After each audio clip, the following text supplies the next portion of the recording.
Stephanie. Thank you for coming here today. So you said you were having like sleep problems, especially during your school days when you have to be up at 4:30 in the morning.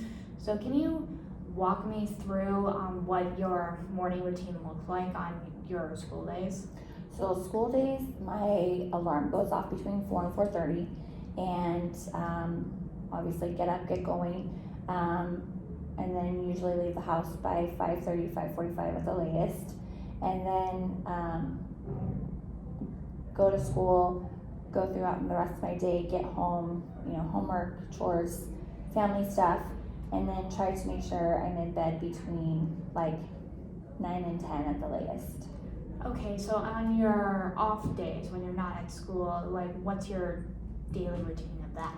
That gets a little bit trickier, just because I know that I don't have to get up early, and so I kind of, I do have an alarm set for 6 o'clock just so I can kind of be somewhat awake and alert while my kids are getting ready and leaving for school and things like that, but I'm not necessarily out of bed and like moving around and starting my day.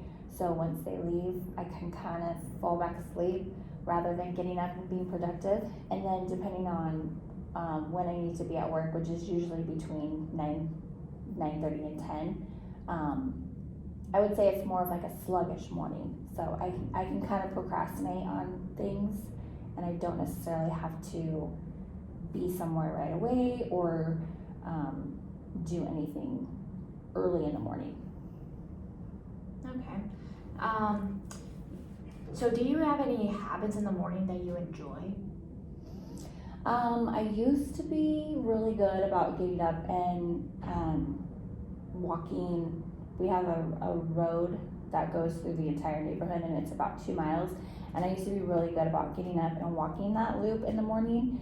Not necessarily at a specific time of day, but kind of more so like not early morning, but like not before or not like after 10 o'clock. So between like 7 and 10, I would go walk 2 miles in my neighborhood, and I found that kind of projected me to be more productive during my day and really get me started on like getting ready and kind of just going through my chores or my errands and things like that.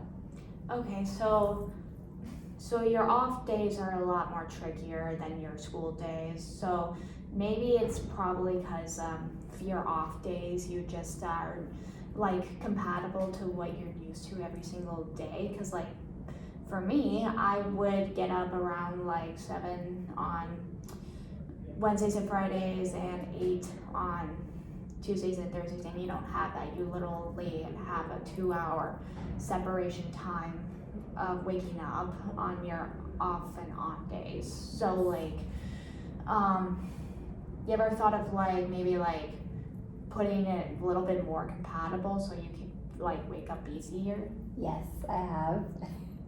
I have thought about that, and that's something that I don't want to do or acknowledge because I'm not a morning person, but the fact that I've started thinking about it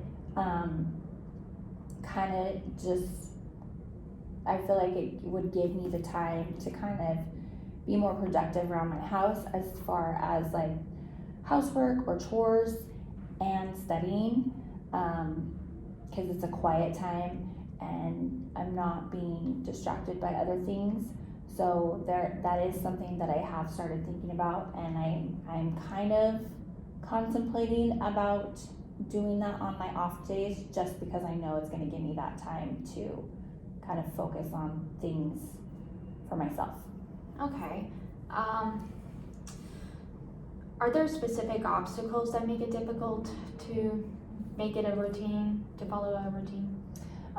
Mostly because I'm not a morning person. I would really have to mentally encourage myself and like kind of force myself to just get up and get going. So I think that's probably the biggest hurdle, because once I am up and going, it's like, okay, you hit the ground with your feet running, and it's like, all right, let's get stuff done. So it's just the actual like waking up and getting going. Okay, so in the evenings, do you are literally falling asleep, or do you just still want to keep going with your day? That is a good question. I feel like I tend to kind of be more of a night person, but once I stop, like once I sit down, lay down, I have no problem falling asleep. Okay. And I try not to keep myself up too late in the night, especially when it comes to homework stuff, because I feel like I'm not as productive or receptive to any information or studying or anything like that. But as far as like running errands or doing chores or even hanging out with friends, I will kind of like cut myself off at like a 10 o'clock-ish at the latest during the week. Okay. So.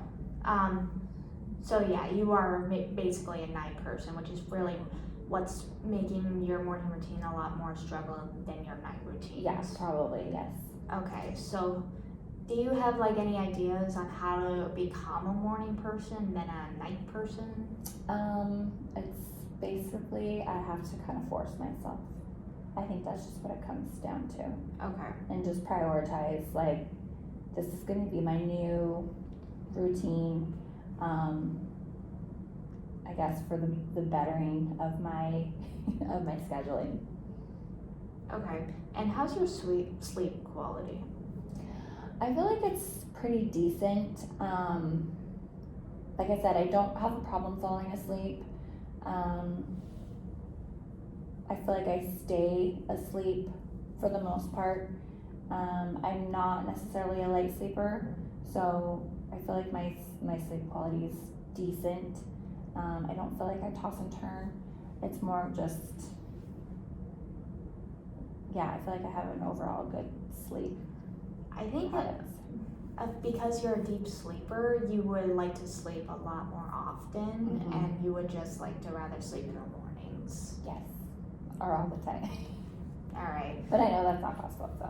How about weekends? Like, what's your sleep routine like on weekends? Weekends, I have a little bit more flexibility because it's most likely not having to be somewhere right away.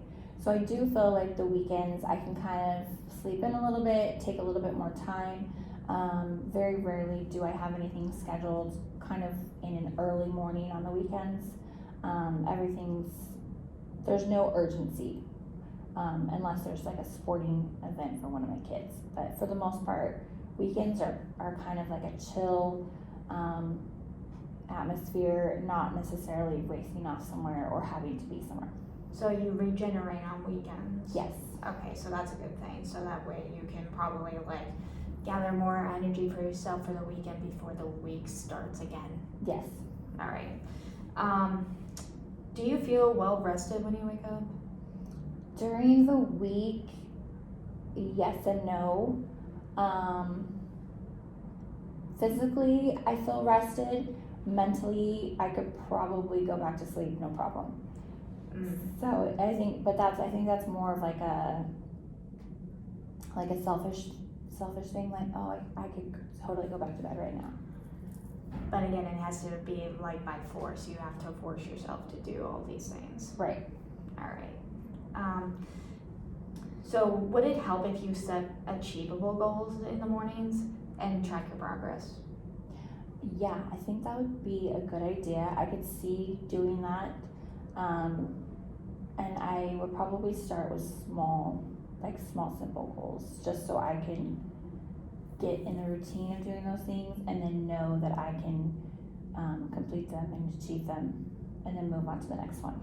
All right, so what it seems like you're not regressing, but you're also not progressing either. You're like in the middle, like the same situation I am in, and might help behavior change. Right. So like, at least you're not regressing, but at least it's a start. You know, you're well aware of like what your morning routines are like on your on and off days, and you're well aware on what it's like to wake up on your school days and your off days, and you know that over the weekends that you like to regenerate yourself so that way you can be ready for the next week. Yes. All right, do you have any other questions? Nope, I didn't think. I've given you some good things to think about, and definitely gonna start implementing little goals on my non-school days to make me get up kind of around the same time All right. and then just be more productive.